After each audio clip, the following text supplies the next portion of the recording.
안녕하세요. 책 읽기 좋은 날입니다. 오늘 소개할 책은 우리의 인생이 겨울을 지날 때, 지은이는 캐서린 메이, 옮긴이는 이유진, 발행은 웅진 지식하우스입니다. 인생을 살면서 누구에게나 행복과 불행이 교차합니다. 이유 없는 불행이 닥친다거나 그 누구의 잘못도 아닌 나를 향한 비극적 사건이 닥칠 때 인생의 겨울로 들어섰음을 직시하며 그 시기를 자신의 삶 속으로 온전히 받아들이는 일을 윈터링, 즉 겨울나기라고 명명합니다. 이 책은 작가 캐서린 메이가 9월 인디언 서머 시즌부터 이듬해 3월까지 겨울을 나는 동안 자신에게 일어난 일들을 담담히 기록한 회고록입니다. 40번째 생일을 코앞에 둔 어느 날, 그녀는 갑작스런 남편의 맹장염, 자신의 건강 문제로 인한 실직, 아들의 등교 거부 등 연거푸 닥쳐온 시련들과 마주합니다. 그리고 비로소 자신의 인생이 혹독한 겨울 한가운데 서 있음을 알게 됩니다. 그녀는 누구도 피해갈 수 없는 동면의 시기, 윈터링에 대해 지적이고도 서정적인 사색의 풍경을 그려내고 있습니다. 우리는 이 책을 통해 겨울을 삶 안으로 받아들이는 법을 배울 수 있습니다. 겨울나기의 과정을 인식하고 그것을 진심으로 받아들이고 소중하게 간직하는 법을 배우는 것. 우리는 겨울을 선택할 수 없지만 어떻게 살아낼지는 선택할 수 있습니다. 따뜻한 여름이 같이 있는 만큼 추운 겨울도 그 쓸모가 있는 법입니다. 우리 앞에 놓인 겨울을 회피하지 말고 지혜롭게 극복해 나갈 때 더 성숙한 모습으로 새롭고 따뜻한 봄을 맞이할 것입니다.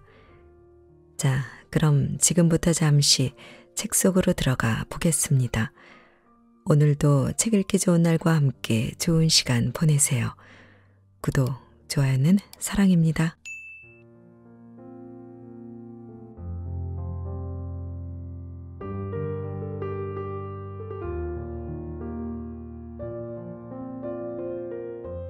누구나 한 번쯤 겨울을 겪는다.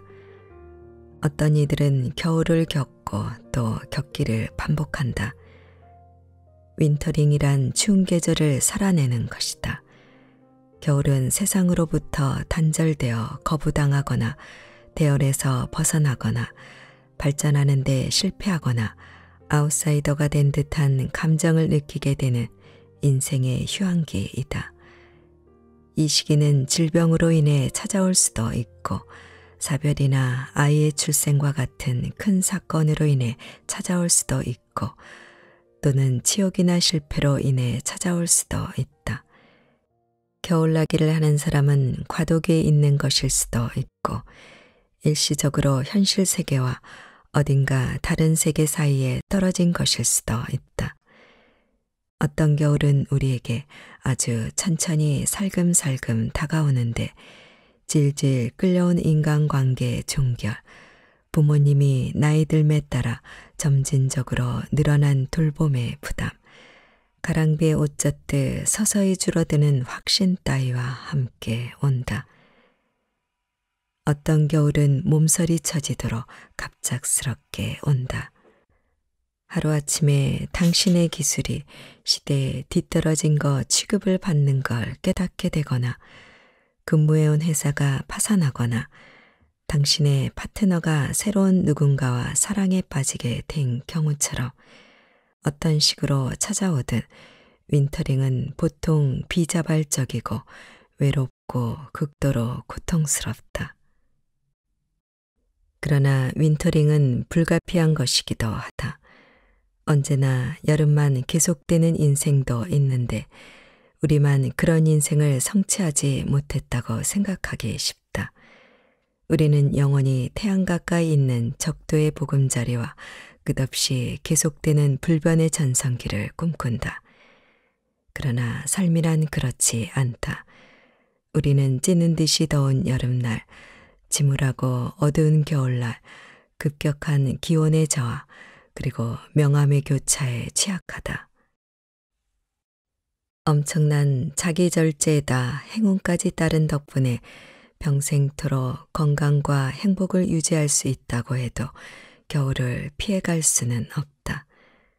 부모님은 나이 들어 세상을 떠나게 될 것이고 친구들은 사소하게나마 우리를 배신하기 마련이며 곤모술수가 판치는 세상 역시 우리 마음대로 움직여주지 않는다.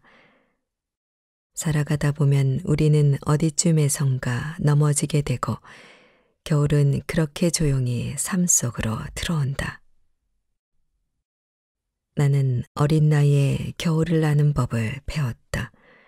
내가 소녀였을 땐 자폐 증세가 있어도 제대로 진단을 받지 못한 채 모르고 살아가는 아이들이 많았다. 그런 아이 중 한 명으로서 나는 영원히 계속될 것만 같은 시린 한겨울 속에서 유년기를 보냈다.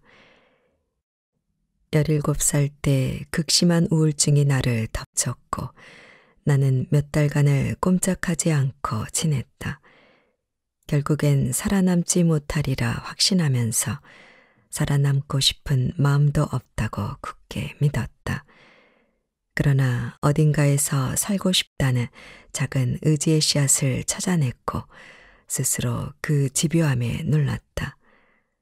아니, 그 이상이었다. 그로 인해 나는 이상할이 많지 낙천적으로 변했다. 겨울이 나를 백지화시켰고 완전히 열어젖혔다. 그 텅 빈 공백 속에서 나는 완전히 새로운 나로 거듭날 기회를 발견했다. 나는 반신반의하면서 이전과는 다른 인격을 구축하기 시작했다.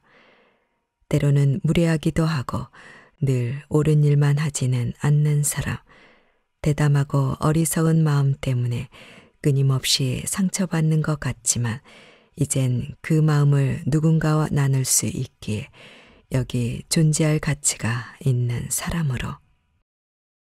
수년간 나는 누구라도 들어주는 사람이 있을 때면 이렇게 말하곤 했다. 저는 17살 때 심한 우울증을 앓았었어요.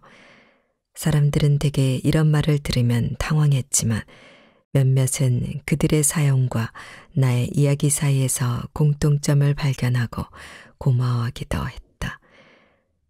어떤 반응이든 나는 이런 일에 관해 이야기하는 것이 옳다는, 즉 그 경험을 통해 내가 배운 것들을 사람들과 나누어야 한다는 확신을 얻었다. 한 번의 경험이 또 다른 나락에 빠졌을 때 나를 구원해 주지는 않았지만 그런 일이 거듭될 때마다 위험은 점차 줄어들었다. 나는 내가 겪고 있는 윈터링에 대한 감 같은 것이 생겼다. 얼마나 오래 갈지, 얼마나 깊을지, 그리고 얼마나 심각할지 나는 겨울이 영원히 계속되지는 않는다는 것을 알았고 봄이 올 때까지 겨울을 살아낼 가장 편안한 방법을 찾아야 한다는 것을 알았다. 나는 내가 늘 의례적인 관행에 정면으로 도전하고 있음을 인식해왔다. 그리고 일상의 삶에서 낙오된 시간에 대해 말하는 게 금기로 여겨진다는 것 또한 알고 있었다. 우리는 겨울나기를 인지하는 법이나 그 불가피성을 인정하는 법을 배우지 못했다. 오히려 수치스럽게 생각하면서 세상이 동요하지 않도록 우리의 겨울나기를 숨기기에 급급하다. 겉으로는 대범한 표정을 지으며 속으로 고통을 사귀고 남의 고통을 못 본 채 한다. 우리는 윈터링이 찾아올 때마다 곤혹스러워하며 이를 숨기거나 무시해야 하는 비정상 상태로 치부한다.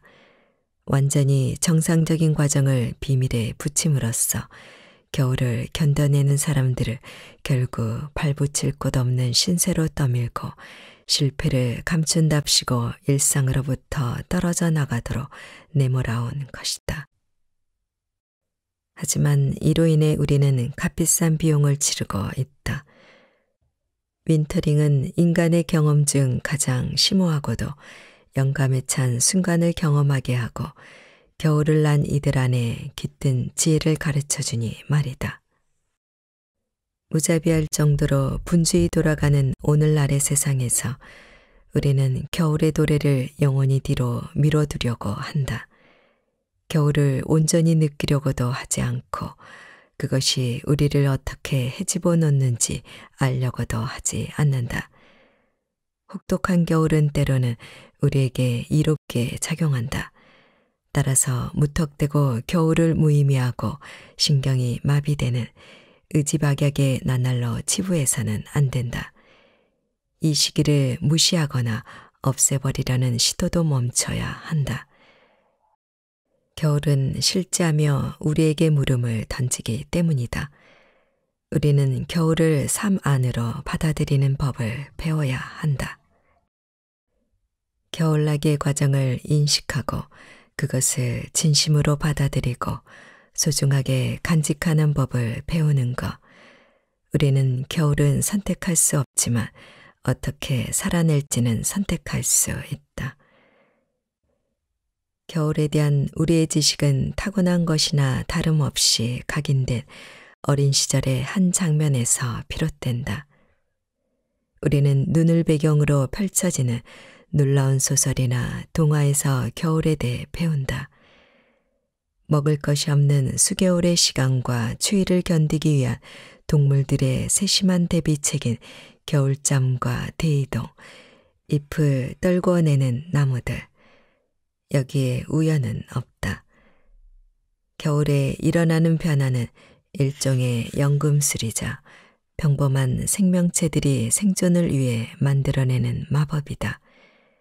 겨울잠을 자기 위해 지방을 축적하는 겨울 잠쥐들, 남아프리카를 향해 하늘길을 날아가는 제비들, 가을의 마지막 몇 줄을 불붙은 듯 화려하게 장식하는 나무들, 모든 것이 풍성한 봄과 여름의 나날을 살아내는 것이야 어렵지 않지만 겨울이 오면 우리는 결핍의 시기에도 융성하는 자연이 온전히 승리하는 것을 목격한다. 식물과 동물은 겨울과 싸우지 않는다. 겨울이 오지 않을 것처럼 행동하며 여름의 살아온 방식 그대로 삶을 영위하려 들지 않는다. 그들은 준비하고 순응한다. 그들은 겨울을 보내기 위해 놀라운 탈바꿈을 감행한다. 겨울은 세상으로부터 침잠하여 빈약한 자원을 최대한 활용하고 냉혹한 효율의 법칙을 따르면서 시야에서 사라지는 시기이다. 그러나 바로 그렇기에 변신의 출발점이 되는 시기이기도 하다. 겨울은 생명주기에서 죽음에 해당하지는 않지만 호된 실현의 장인 것은 분명하다. 하지만 우리가 여름을 바라며 한탄하기를 멈추는 순간 겨울은 보기 드문 아름다움으로 채색된 거리마저도 반짝반짝 빛나는 영광의 계절이 될 수 있다. 겨울은 느긋한 충정과 집안 정돈을 위한 숙고와 회복의 시간이다. 속도를 늦추고 자연스럽게 여가 시간을 늘리고 충분한 잠을 자고 휴식을 취하는 것은 요즘 유행과는 거리가 멀어 보일지 몰라도 꼭 필요하다. 겨울은 우리 모두가 아는 선택의 기로이자 허물을 벗어야 하는 순간이다. 이런 일들을 하는 동안 온갖 고통스러운 신경 말단이 드러나고 너무나 원초적인 상태로 돌아간 듯한 기분이 들어 한동안 자기 자신을 돌보아야 할지 모른다. 반대로 그런 일들을 하지 않으면 해묵은 껍데기가 더욱 견고하게 자신을 뒤덮게 될 것이다. 어느 쪽이든 그것은 우리가 결정해야 할 가장 중요한 선택 가운데 하나다. 겨울은 등불을 켜둔 조용한 집과 같다. 정원으로 걸어나가 청명한 밤하늘의 밝은 별을 보고 난로에 장작 타는 소리를 음미하고 뒤이어 그을린 나무 냄새를 느끼는지, 겨울은 찻주전자를 데우고 쌉쌀한 코코아를 끓이는 시간이다. 겨울은 뼈를 푹 우려내고 구름처럼 경단을 띄운 마법 스튜다. 겨울은 조용히 책을 읽고 영화를 보며 오후의 노을을 흘려보내는 무언가다. 겨울은 두툼한 양말과 올굵은 카디건이다. 여름에 나는 보통 6~7시간 정도 잠을 자는데 겨울에는 거의 9시간을 잔다. 해가 지면 슬슬 잠자리에 들 생각을 한다. 일찍 잠자리에 드는 것은 외가 쪽에서 물려받은 습관이다. 가족 중에는 올빼미형인 사람이 아무도 없지만 그렇다고 특별히 종달새형이 있는 것도 아니다. 우리에겐 모두 그냥 잠이 필요하다. 잠에 대한 나의 태도는 뚜렷한 단계를 밟으며 변화되어 왔다. 어렸을 때는 잠자는 걸 아주 좋아해서 할아버지, 할머니가 주무실 때 이불 속으로 들어갔고 청년기에는 우스울 정도로 잠에 길들여졌다고 여겼다. 나이가 더 들고서는 잠자고 싶은 욕구가 점점 더 불필요하게 느껴졌고 5시간으로 잠을 줄여 더 많은 시간을 활용하고자 했다. 그러다 부모가 되면서 그런 버릇이 고쳐졌다. 잠을 덜 잘 때 능률이 더 오르는 사람들도 있지만 나는 그렇지 않다.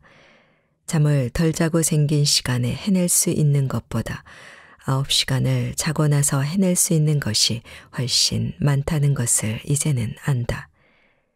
잠자는 것은 나의 정신 건강을 지키는 방법이자 사치이자 중독이다. 솔직히 나는 둘째 아이를 가지지 않기로 한 나의 결정에 잠에 대한 애착이 한몫했음을 인정한다. 겨울잠은 그 중에서도 최고다. 나는 이불은 두껍게, 방은 서늘하게 해서 이불 속에 파고들고 싶을 정도의 한기를 느끼는 것을 좋아한다. 방이 너무 후끈하다 못해 막판에는 망각 속에 빠지게 할 만큼 고약한 더위와 시름하는 여름밤과 달리 차가운 공기는 숙면을 허락한다. 길고 마법 같은 단꿈을 꾸게 한다. 밤에 일어나면 어둠은 평소보다 더 깊고 벨벳처럼 그윽해서 무한한 것처럼 느껴진다. 겨울은 한 발 뒤로 물러나 조용히 단절되었을 때 나를 휴식과 충전으로 이끄는 계절이다. 그러나 최근 몇 주간 나의 행복한 겨울잠은 방해를 받았다.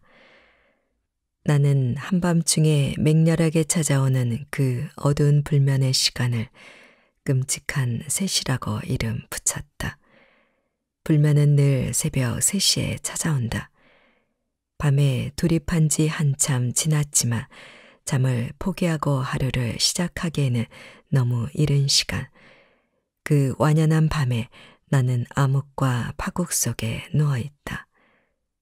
오늘 밤 나는 거대한 버드나무 허수아비 안에 갇혀 불태워지기를 기다리는 악몽에서 깨어난다. 무시무시한 환상이다. 처형된다는 생각이 실로 괴기스러워서 정막 속에 헛웃음이 나온다. 그런 뻔한 꿈을 꾸다가 깨어났는데 심장이 두근거리고 목이 잠기다니 나란 인간은 얼마나 어리석고 연약한가.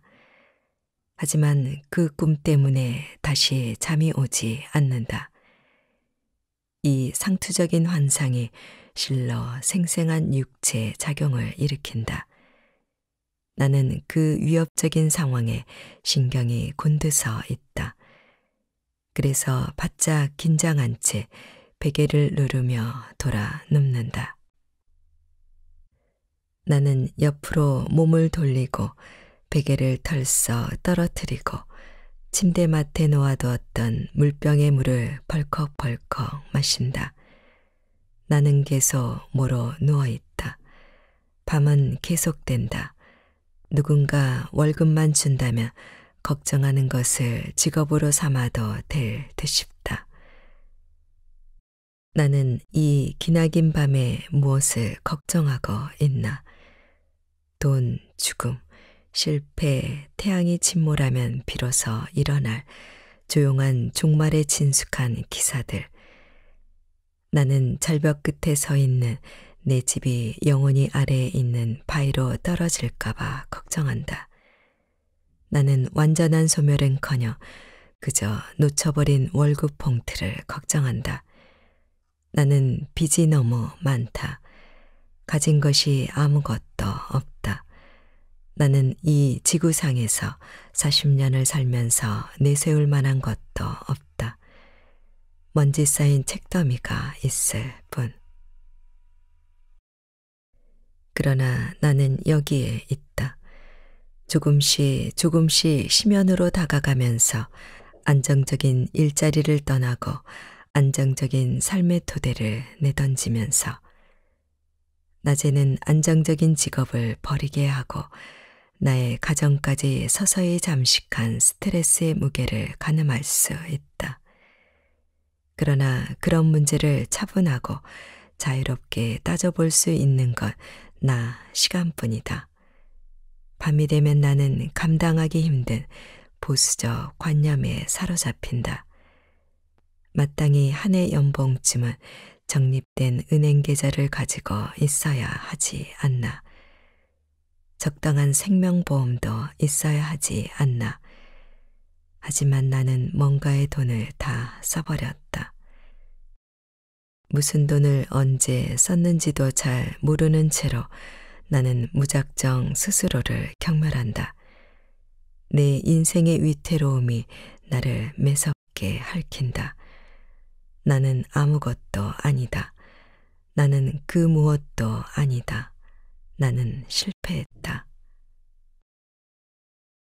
새벽 4시. 나의 자아는 불을 댕긴 성냥처럼 활활 타오른다. 밝은 푸른 빛으로 덧없이. 이럴 때 혼자라서 다행이다. 아무도 모르게 타버리게 될 수 있어서. 우리는 이따금 밤의 고독, 겨울의 고독에 감사해야 한다. 그로 인해 깨어있는 세상에 우리의 가장 추한 모습을 내보이지 않을 수 있으니 말이다. 나는 다시 돌아 눕는다. 흐트러진 이불을 제대로 덮고 물을 더 마신다. 밤늦도록 참담한 마음으로 들이킨 위스키 2잔이 관자놀이에서 존재감을 과시한다. 생각해보지 않고 늘 손이 먼저 나가서 상황이 더 나빠진다. 독주는 그 힘으로 잠이 들게 하기도 하지만 결국엔 사람을 가만두지 못하는 친구라서 벌개진 눈으로 동이 틀 때까지 깨어있게 하기도 한다. 나는 이제 잠을 자지 않을 것이다. 애쓰는 것은 바보 같은 짓이다. 이불 아래에서 심장 뛰는 것이 느껴진다. 숨을 쉬어도 배가 충분히 차오르지 않는다. 나는 침대 가장자리에 앉아서 차가운 발로 슬리퍼를 찾는다. 눈을 비비고 안경을 찾아 손을 더듬는다. 그리고 수첩을 찾으러 터벅터벅 아래층으로 내려간다. 우리에게는 밤이 넉넉히 남아있지 않다. 우리는 어둠에 대해 지니고 있던 진정한 본능을 잃었고 꿈의 언저리에서 시간을 보내라는 밤의 초대도 잃었다. 우리 각자의 겨울은 종종 불면증과 함께 오지만 스스로 무엇을 추구하고 있는지 정확히 알지 못한 채 우리는 여전히 친밀감과 사세, 어둠과 고요함이라는 그 특유의 공간에 이끌린다. 아마도 우리는 결국 자신의 안락함을 추구하는 것이 아닐까. 잠은 죽은 공간이 아니라 다른 종류의 의식, 사색적이고 원기를 회복시키며 연관성 없는 생각과 예기치 않은 통찰로 가득한 의식으로 인도하는 문이다. 겨울에 우리는 특별한 형태의 잠으로 초대된다. 앱으로 모니터하고 그래프로 확인하는 엄격한 8시간의 수면이 아니라 깨어있을 때의 생각이 꿈과 융합되고 우리 일상에 파편화된 이야기를 복구해주는 캄캄한 시간 속의 공간이 펼쳐지는 느릿느릿 순행하는 과정이다. 그러나 우리는 잠을 밀어내고 있다. 삶의 힘겨운 부분들을 소화해내기 위해 우리가 가지고 태어난 이 기술을 말이다. 불면증에 대한 인식을 야경, 즉 오로지 곰곰이 생각하는 게 전부인 신성한 시간이라는 개념으로 전환하자 한밤중에 대한 나의 두려움이 사라진다. 여기 나는 꿈속에나 나올 법한 비밀의 문을 발견한 것처럼 중간지대에 있다.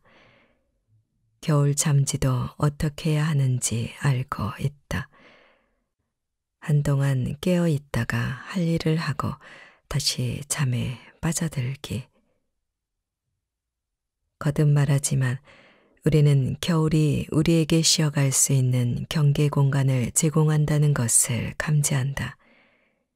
그러나 우리는 그 공간을 거부한다.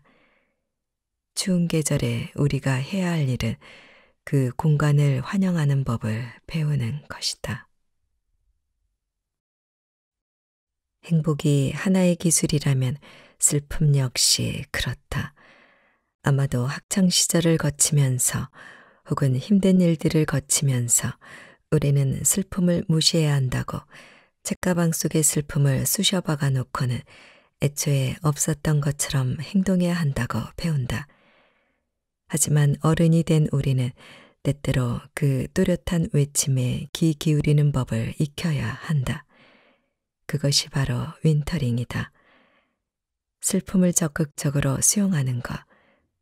그것은 슬픔을 우리에게 필요한 하나의 요소로서 받아들이는 행위이다. 우리의 경험 중 최악의 경험을 응시하고 최선을 다해 그것을 치유하고자 애쓰는 용기다. 윈터링은 우리가 진정 필요로 하는 것을 칼날처럼 첨예하게 느끼는 직관의 순간이다. 내 아들에게 겨울을 보내는 법을 가르쳐 줄 시간이 왔다. 이는 전해주어야 할 기술이다.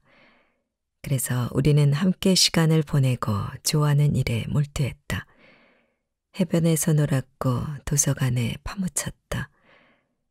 자연건조 점토로 해적을 만들었고 숲길을 걷다가 솔방울과 열매를 주워서 집으로 가져왔다. 런던행 기차를 타고 자연사 박물관으로 가 군중 속에서 소외감을 느끼며 공룡들을 보았다. 유난히 추웠던 어느 아침에는 서리를 이용해서 신기하리 많지 부서지지 않는 눈덩이를 만들었다.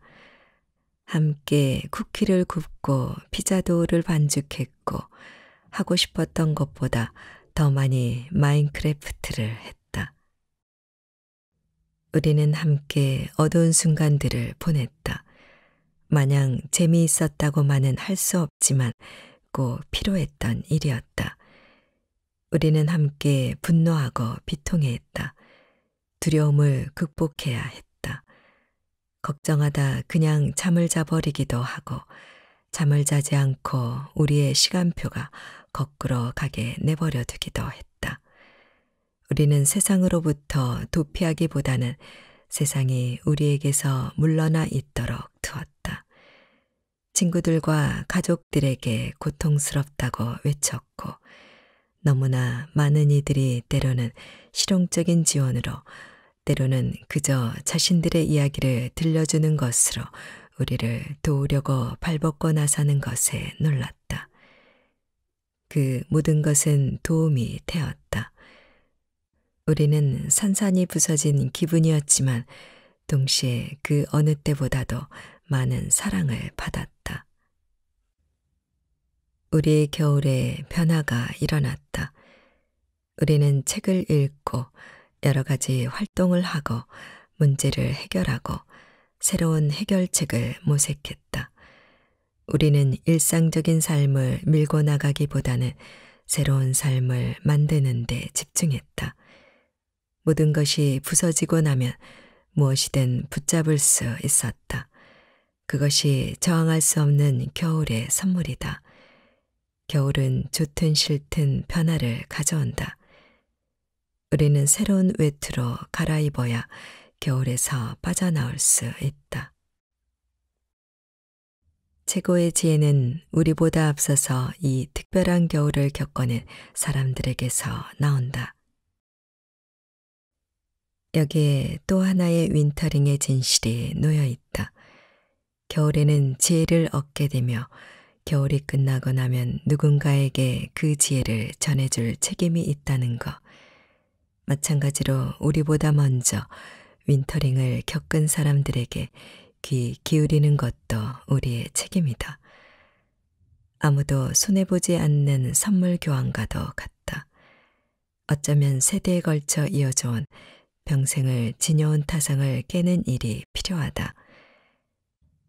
남들의 불행을 지켜보면서 나라면 절대 취하지 않았을 어떤 방식으로 그들이 스스로 화를 초래했으리라 넘겨짓는 습성은 박정한 태도일 뿐만 아니라 우리에게도 해롭다. 재앙은 일어난다는 사실, 그리고 재앙이 일어났을 때 대처하는 방법을 배우지 못하게 되기 때문이다. 아파하는 사람들에게 손을 내밀지 못하게 되기 때문이다. 우리 자신에게 재앙이 닥치면 우리는 실수한 적도 없고 그릇된 태도를 보인 적도 없음에도 자신을 탓할 거리를 찾아내려고 애쓰며 수치스러운 도피 상태에 빠져든다. 아니면 누군가 탓할 만한 다른 대상을 찾는다.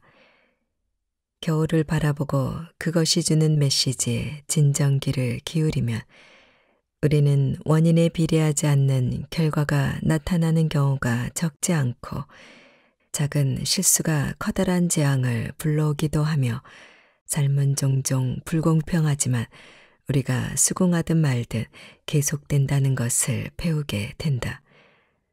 또한 남들의 위기를 좀 더 따뜻한 눈으로 바라보게 된다. 그것이 우리 자신에게 닥칠 불행의 전조일 수도 있으니 말이다. 겨울나기를 더 잘하려면 우리는 시간에 대한 개념부터 수정해야 한다.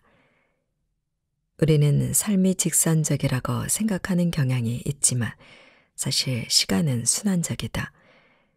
물론 우리가 점차 늙어간다는 점을 부인하려는 것은 아니지만 그렇게 살아가는 동안 우리는 건강할 때와 아플 때, 낙관론과 회의론, 자유와 구속의 국면들을 거쳐간다. 모든 것이 쉬워 보일 때가 있다가도 모든 것이 어렵게만 느껴지는 때가 있다. 그것을 잘 관리하기 위해서는 우리의 현재가 언젠가는 과거가 되고 우리의 미래가 언젠가는 현재가 된다는 것을 기억하는 수밖에 없다. 우리는 이미 겪어보았기 때문에 그것을 알고 있다. 우리가 과거의 것으로 제쳐둔 일이 다시 되돌아오는 경우가 흔히 있듯이 지금 우리를 괴롭히는 일이 언젠가는 지나간 역사가 된다. 그 순환을 견뎌낼 때마다 우리는 조금씩 성숙해진다. 지난번에 배운 것들을 통해 이번에는 좀 더 잘할 수 있다. 스스로의 마음을 간파하는 요령도 깨우친다. 이렇게 성장해 나간다. 그러나 한 가지 확실한 것이 있다. 늘 또 다른 걱정거리가 생긴다는 사실이다. 우리는 이를 악물고 다시 생존을 계속해야 한다. 그러는 동안 우리는 바로 지금 이 순간 직면한 문제에 대처할 수밖에 없다. 우리는 그 다음 행동을 취하고 또 그 다음 행동을 취한다. 그러다 보면 어느 시점에 이르러서는 그 다음 행동이 다시 기쁘게 느껴질 것이다.